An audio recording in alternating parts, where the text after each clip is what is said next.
Which actress has the biggest boobs? I am telling you. Then they begin to know this person's boobs are bigger than this person's. So this one's no. This person, have you seen when she wears this? Have you seen? My goodness. Or when it comes to Arsenal versus Man City, Arsenal versus what are all these clubs? Chelsea. Heated arguments. Oh, Arsenal is this. Then they talk about the coach of Arsenal. They talk about the coach of. They compare. My goodness, for the whole night, the poor can argue. So there are three things that poor people use to fortify their poverty. The three things that they use to keep themselves in the poverty chain for all through their lives. Number one, they use data. Number two, they use logic. And number three, they use excuses. The poor weaponize logic that was actually given us for a purpose, but the poor weaponize it to keep themselves perpetually poor.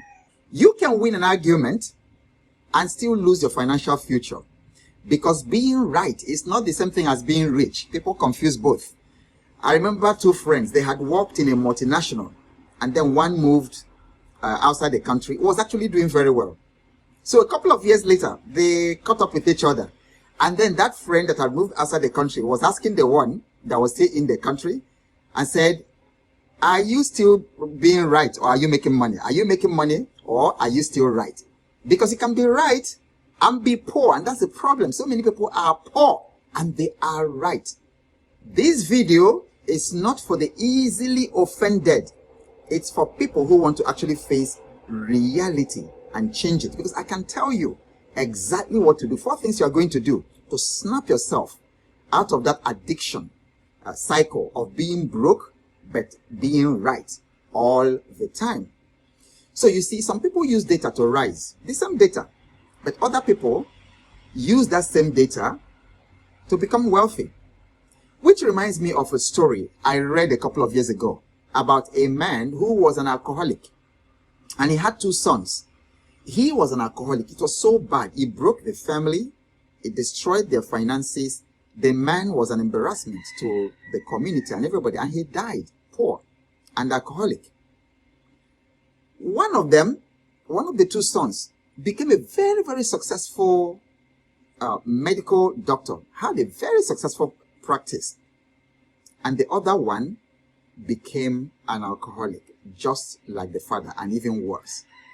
And then some interested people interviewed them, some people who were puzzled at these 2 brothers. The one who has a very successful medical practice said, they asked him, your father was an alcoholic. How come you turned up to be someone with this sort of achievement? And he said, well, that I looked at my father, and my father showed me everything I don't want to be. And I decided I don't want to be like that. They interviewed the other one who was homeless and drunk on the streets. And he said, well, my father was an alcoholic, and I had no choice but to be like him. Poor people use data to put themselves in chains and to keep themselves struggling financially. Rich people use exactly the same data to become very, very wealthy. If you're tired of being broke and being angry, always going through that cycle of being broke, being angry, being sick and tired of being sick and tired, this video is for you. It's not for offense. It's to snap you out. Because if you have been a social media educator, like I have been myself for so many years, you would definitely know that the poor argue. Literally every post I put out there, someone comes to argue. So I say, if you're over 50, you need to invest aggressively and wisely if you must retire. Because you can't be 50 and then invest like you are 30 years old. Then you see comments under the video. Poor people saying, but how can I invest? I don't have money. My take-home pay doesn't take me home. Beautiful argument. And then what happens? They remain there. And I come out and I say that this is the best time to be alive. There is abundance all over the world. That things are not as bad as the system is making it seem. The people come and say, oh, no. He's just being a motivational speaker. No, but it's not motivational speaking. Because you can literally make money daily. using AI. AI has exploded opportunities for people anywhere in the world with a phone and the internet to make money every single day. But the poor will come and say, oh, he's being motivational. So what do? So usually what happens is that the rich people allow the poor to win the argument. They allow the poor to win the argument. Because what else am I going to tell you? Because the moment you've won the argument, I'm not going to be able to show you or tell you all these amazing opportunities, for instance, in AI, in the world that anybody, any age can use. So I let you win the argument, you stay poor, and then I stay rich. I have often asked myself, why do poor people fight harder to win argument than to win financial freedom? It puzzles me all the time. Why do they sabotage themselves all the time? They work so hard to win arguments, no matter what is being argued about. And I found out the reason. It's a psychological need to be right. Because being right is a substitute drug for power. Being right is a substitute drug for power. When life makes people feel small, arguing gives them the sense of superiority. When last did you go to a drinking bar joint, or whatever they call it? Sometimes out of curiosity, I'll go there because I do my research with real life. I do my research in the streets to hear what people are saying. And then I find a group of men, a dozen men or so, sitting by a table, drinking beer. Some of them drink 5 bottles a night. Some drink 7 bottles a night in this part of the world. So I go to where they are drinking beer and having conversations.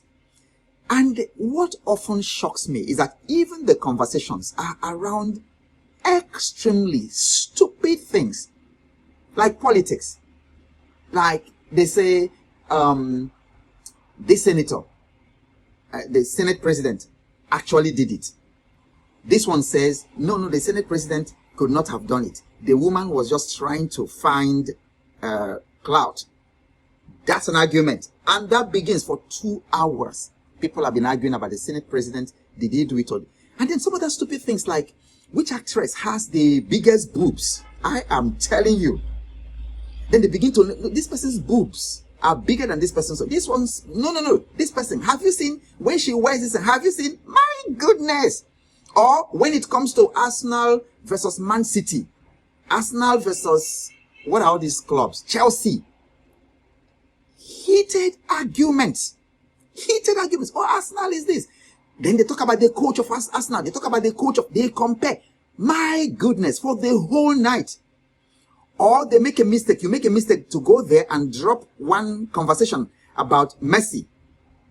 Then the argument starts. Messi or Ronaldo? Which one is the GOAT? Which one is the greatest of all time? Oh, no, it's not even Messi. It's not Cristiano Ronaldo. It is Ronaldinho. No. It is Maradona. Oh, no. Arguments. And it makes them feel superior because they'll be shouting. They argue. No. Messi is superior. No. Cristiano Ronaldo is superior. Do you know how many goals he scored in the last season? Do you know how many? And their voices are rising, arguing. And of course, the barman will continue supplying the drinks because he's making money. So being right gives poor people the substitute for power. So when life makes you feel small, arguing gives you a sense of superiority. So for many people, instead of asking, how can I escape? How can I escape this? They say, no, you don't understand. This economy is too hard. When I tell people, you can escape poverty, they say, no, there's no way I can escape this. Look at Africa. Look at our government. Look at our political people. Look at how they connive with the colonists. That's data. That's fact. So the poor people weaponize this data against themselves. And so winning the argument that, okay, the colonial situation is responsible for the poverty in Africa. Correct. That is fact. That's experience. If you look around you, it's correct. So now you are right and you are correct. Are you rich now? That's my point. Okay? And then I hear things like, oh, nobody in my family has ever made it. There is ancestral curse. There is village people after me. My business did not succeed. Someone in the village is doing something that's not letting my business succeed. Maybe. So they argue.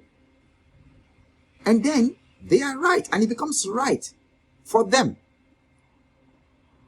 But suppose I ask them, suppose it is not family people. Suppose it's just the fact that you don't have business skills.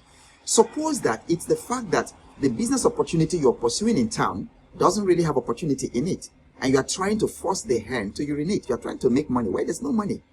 Could it be that you have management issues and people problems? No. The poor tell you, no. It's somebody in the village. And that one is so common in Africa. Someone is after my life. And then the religious bodies of today, the churches all over the place, are not making matters easy. You go to the prophets tell you, oh, your uncle is doing this. Oh, somebody took your name. And they may be right. You're right, but you remain poor. That's the point I'm making. And I want to break that today by the end of this video. So all the things that they say, they sound smart. And by the way, concerning the family background, something, people say, I'm from a poor background, I'm from a poor background. It's a comfort excuse. I'm from a poor background. Nobody in my family ever made it. And then somebody said that after 30, you are no longer from a poor background. You are the background. You are the background. But you still see people 40, 50, 60, they are still talking about coming from a poor background. Yet all around, there are rich people. Literally, most rich people came from similar backgrounds. And then they didn't weaponize that excuse against themselves. They did something about it. And I want that for you, to break through it. I want you to make this note as we are going on. I want you to make this note. Write it down somewhere. Type it also in the comment section. I would like you to engage. I want to know that you're listening to me and that you are engaging and that you understand what I'm saying. So make this note. Poor people are using data to justify limitation. Poor people use data to justify limitation, not to create transformation. And the reason I want you to make this particular note is that anytime you are justifying your limitation instead of creating transformation, you are deepening your poverty. Anytime that you catch yourself saying things or reading things or watching videos, watching materials that justify your limitation rather than create transformation, you are deepening your poverty. Secondly, some people use information to build wealth. Others use information to build a case for a while they will never have wealth. What do I want you to do with that statement? Anytime you find yourself building a case for yourself, make sure it's not a case against you why you will never be wealthy. Let it be a case why you will be wealthy. That's one way to use data, to use the experiences and the things that you see around you. Because the poor people see problems, but rich people see payments. Because every problem is an invoice, is payment in disguise. Every single problem you are complaining about, so the poor people complain about it as a problem, the rich people see it as an opportunity for payment, yet they're looking for the same thing. There's a bigger problem. What happens to you as a poor person if you continue arguing for your limitations, continue arguing against everything that will help you create transformation? There's a very dangerous problem, and I need you to listen very carefully to how I'm going to frame it. You know, when you are doing that, or when you see those people in the bar doing that, or when you see, because it happens right from the bar to professors in the academic environment. Sometimes you find professors so negative, so everything you tell them and everything they teach, they just show you how bad the world is and how bad it will remain. So it is not just an intellectual problem, it is a survival mechanism. Whether it's the guy drinking in the bar that's saying it, or the professional, your colleague who is so negative, who doesn't see anything beyond what you people have in your office or beyond his salary, who doesn't see anything good in the environment where they are, or the professor in the classroom who is so professorial, so academic, so intellectual, whatever, but is also suffering the same problem. So here is what's going on, and it's dangerous. The poor have been disappointed so many times that hope feels dangerous. Make a note of that. Then they use that arguing as a survival mechanism. The poor has been disappointed so many times that hope feels dangerous. I say it all the time because when I tell people about the massive opportunities in the stock market, especially in the growing Nigerian stock market right now, it's also in the US stock market, in different stock markets of the world, I have 1,001 people come, to make some snide remarks. It's not true that I invested such and such amount of money 20 years ago. The money went. I don't know what happened to the money. They argue against something. So what do? I keep quiet. I leave you now. I leave you. So what is happening to you is that you were disappointed several times, and you were also scammed. All that because you didn't know what you were doing. You didn't know what you were doing. Making money in the stock market is not just seeing one penny stock, just throw all your money there and then go to sleep. So it all comes to you don't know what you're doing, and you will lose any money you put into something you don't understand. That's what's going on. Now, instead of looking at the possibilities, you don't want to raise your hope again because it feels dangerous. If I go to invest again, I will lose money again. I lost it when I was 30 years. Now I'm 55 years. I don't want to try it again. And so that insulates you from opportunities. And then you use logic to lower your expectation. And then the commonest thing I hear from poor people is, no, Ogbo, I'm just being realistic. Look at the economy. Look at everything. I'm just being realistic. Look at the pandemic.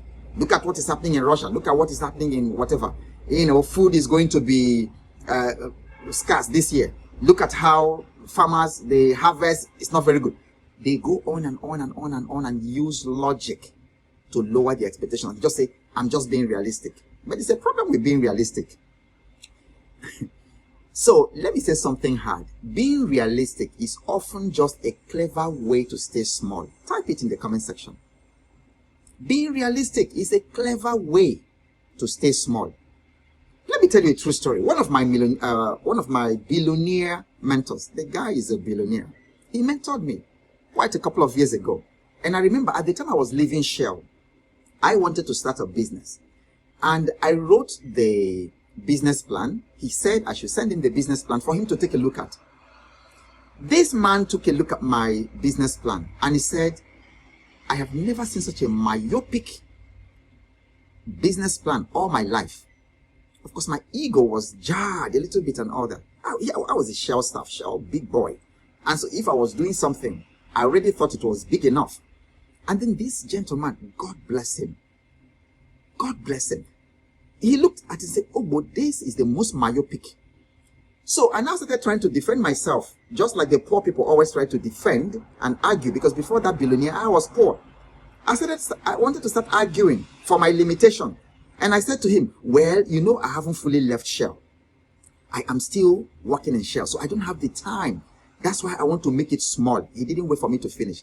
He said to me, listen, the energy it takes to make it small is the same energy it takes to make it big. So why don't you, at the same time, make it big? That was wow. The billionaires don't think like the rest of us. You don't think like the rest of us. The energy that you use to make this plan small is exactly the same energy you will use to make it big. So why make it small? So many times, I'm just being realistic. It's a subtle excuse. A clever way to stay small. You are not called to be realistic. You are called to rise above your reality. How can you stay in one reality for 20 years, 30 years, 40 years, 50? How can you stay in one reality? You are supposed to change your reality. You do something about it. If it is to be, it is up to you. That's what people say. And there's some element of truth in that. Okay, so what is the way out? So let me give you 4 things, because you need to snap out of it. I'm telling you, you need to snap out of it. And it's particularly bad for people in their 30s and 40s and 50s who are still arguing. For their limitation, arguing for their poverty, using data, using excuse, using their past experiences to build a fortress, to build a mansion around their poverty. Why are you doing that to yourself? It's sad sabotage, sad self-sabotage. So here are 4 things you should do. Number 1, choose action over argument, because the rich have a bias to action. They have a bias to action. Poor people will choose argument, and then argument will kill action. So choose action over argument. So when I tell you, listen, there's a penny stock I want you to invest in right now, that in 3 years to 5 years time, it might actually help you to retire. Don't argue, do it. And let it be a learning experience for you. So have a bias for action. And then every time you're confronted with a situation like that, ask yourself, do I want to be right or do I want to be rich? Type it in the comment section. Every one of you listening to this, type it in the comment section. There are 2 options. Do I want to be right or do I want to be rich? Do you want to win argument or do you want to win financial freedom? You've got to make that choice, because being right is not the same thing as being rich, like you've already known. Look at your own life. Look at your life. You've been right. You're always winning arguments, whether you're talking about the economy or talking about political situation or talking about entertainment, football, or talking about actors and actresses. Who is richer? Talking about, okay, Elon Musk, Bill Gates, who is richer? You've been right, but you're not rich. So always ask yourself, do I want to be right or do I want to be rich? Every minute you spend arguing with someone online, that's the most sad. I do not understand it. Somebody will just leave his house, come to your comment, to your post, and start arguing. So every minute you spend arguing with someone online could be used rather to learn how money works. Instead of going to argue, to go around urinating on people's posts, becoming a troll, just making thoughtless comments, use it to learn how to make money. That's number 1. Choose action over argument. Number 2, always ask better questions. Instead of, why can't I invest? Try, what small amount can I invest every month without missing it? Just reframe the question. Reframe the question. So instead of saying, my monthly salary, my take-home pay does not take me home, ask yourself, what other ways, what side hustle can I use to improve and to upgrade my income? Ask questions, because data can defend your defeat or design your deliverance. You choose. Oh, that's amazing. I just said it. Type it in the comment section. Data can defend your defeat or it can design your deliverance. Don't use data to design your defeat. Use data to design your deliverance. Number 3, kill the addiction to being right. There was a time I had it. I must confess, there was a time I had it. It bothered me so much that some of you, if you remember many years ago, some people would just come to my post and say something totally toxic. And because before I post something out there, I know, and I'm not saying that everything I post is right, but I know the depth of thought I have gone through. I know sometimes, I keep journals. I'm always having a journal. And then sometimes I go to a journal I made 10 years ago.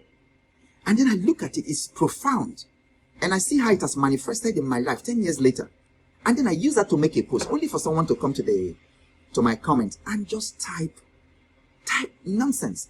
Now, I'm not saying that what you type is, but at least you should have given some thinking to what I said, so that you can create a very good conversation. But because I suffered addiction to be right, I will start arguing with those people. Do you know what I do these days? I just say, you are right. And I move on. It's no use arguing with the poor. Rich people don't have that and they don't do it. So these days, if I put it out there and then you come there to start arguing, you're right. I remember a comment on one of the videos I made, maybe on TikTok or something. And I was talking about my career with Shell, how I worked in Shell, and then from Shell I went to Chevron and then back to Shell. And then somebody came there to say, hey, this man did not work for Shell. If he worked for Shell, he wouldn't be like this. I left him. I said, you're right. Before I will go to attack him to say things, though sometimes I still give people, because Solomon said, answer the fool. He said, do not answer the fool, or you will become like him. Then in the same place, he said, answer the fool, so that he doesn't go there feeling that, he's omnipotent, so that he actually understands that he's also a fool. So sometimes I give that response. But these days, I just leave you. If you come to argue about what I'm teaching you, what is actually working for me, I leave you to it. So kill the addiction to be right. If you're the smartest person in the room, you're still broke, there's a problem. Maybe you're in the wrong room too. Or worse, you are in the wrong mindset. So wealth begins where the need to be right ends. Wealth begins where the need to be right ends. And you see, this manifests because I run a mentorship group. It's called the Financial Fitness Challenge Group. This is where all the things I'm teaching you, you practice it and I guide you. Because you can take these things I'm teaching you and do it yourself. And people are doing it because you're sending me messages telling me how your lives are changing, how your mindset is changing, how the way you look at money is changing. Some of you who have never invested for the first time in your lives, you have started investing as a result of watching my videos. So you can do it yourself. The other ways you say, look, I'm in my 40s, I'm in my 50s, I'm in my 60s. Like in that group, we have a 77-year-old woman. That's amazing. So in my mentorship group, the people from all over the world, from Asia, people from North America, so many of them, people from Europe, people from Africa, so many people there. Many people in their 40s, in their 50s, and their 60s. And they say, listen, I don't have time. I have spent too much time dabbling and guessing and missing it and losing too much money. I have listened to you and you seem to make sense. I want your guidance. If you are that person, then the Financial Fitness Challenge is for you. It's my monthly mentorship group where you learn how to make money, how to invest money, how to manage money, how to multiply your money, so that you can retire rich, so that you can come out of poverty and have financial freedom and financial peace. It is possible. That's what I show you there. So if you want to join my monthly mentorship group, the good news is just you pay once and then you are there for life. And then you participate and you are engaged as often as you can. When you come there, you open accounts to trade. You learn how to do that. I even have licensed stockbroker there, helping people to open their accounts and to make their first trade. And in that group, I also share recommendations, stock recommendations that are doing well for me. A couple of months ago, I shared a recommendation for Presco. When Presco was 450 Naira, some people did and bought Presco at 450 Naira. And 3 months, two and a half months later, Presco became 780, then 880. Now it's almost 1,000. So if you had put in $500,000 or 10 million Naira or 100 million Naira, just at the time it was doing for 450, within 3 to 4 months, you have doubled that money to 100 million Naira or $1 million. So we do that, and I recommend that in the group. And if this is you saying, I have dabbled into so many things trying to have clarity around my money and I haven't gotten it. I have also been arguing too much, but now I want to stop arguing and then get guidance to become wealthy. Send a WhatsApp message to +234 8088 000 111. The fee is a paltry sum of $125. Very, very paltry sum that you can do in 2 lunches. You just miss a lunch or 2. But the good news is that if you send that message right now, you can actually have the early bird. The early bird is $105. Then in Nigerian Naira, the standard fee to join the mentorship, you pay once and then you are there forever. You can't get any better deal anywhere on the internet for the sort of value that people are getting there. If you send the message right now, you are going to do not 125,000 Naira, you are going to do 105,000 Naira. So 20,000 Naira off. Don't send too much. So this is just for those who want to be part of you. So don't send any message to that WhatsApp number. All you need to say is, send me early bird payment details. That's all you need to know. You already know early bird is $105 or 105,000 Nigerian Naira.